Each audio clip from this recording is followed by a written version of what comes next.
The Poles, like the Hungarians, were breaking with the communist system.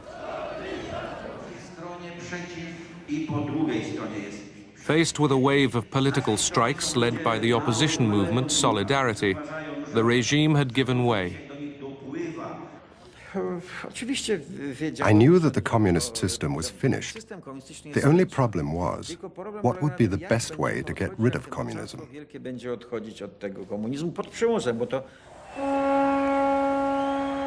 In 1981, with Soviet approval, Solidarity had been crushed by the Polish army.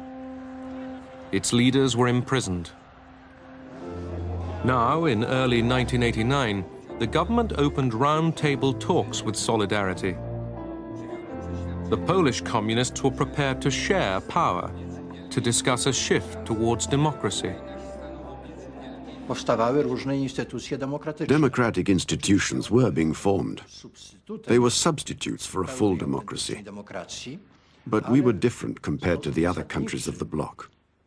We were, in a way, a heretical island.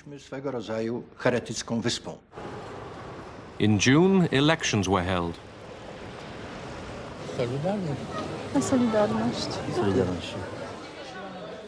They produced a stunning defeat for the communists. Solidarity won 99 out of 100 seats in the Senate.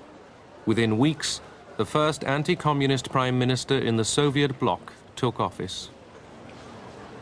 When we knew that Gorbachev was thinking about reform, we saw he would not oppose our reforms, and that was important to us.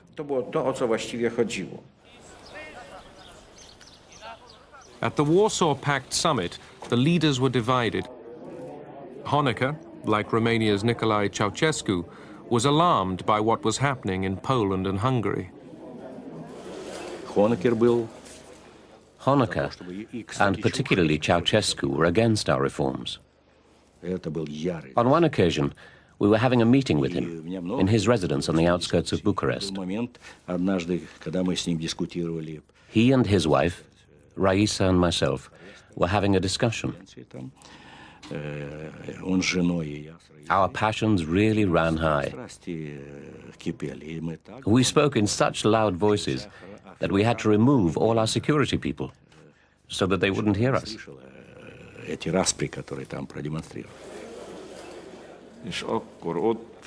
We heard that Ceausescu of Romania, Jakeš of Czechoslovakia, and Honecker were organizing some sort of conspiracy. They wanted to talk Gorbachev into intervention against Poland and Hungary. They said that these nations had already passed the limits of what was acceptable in socialist countries. When I heard the first proposal from Ceausescu on this, I looked at the other side of the table where the Soviet delegation was seated, and our eyes crossed each other's eyes. So he was signaling to me that, okay, don't argue against it. So in other words, he sent me by his eyes an important message that you don't have to say a word. It will not happen.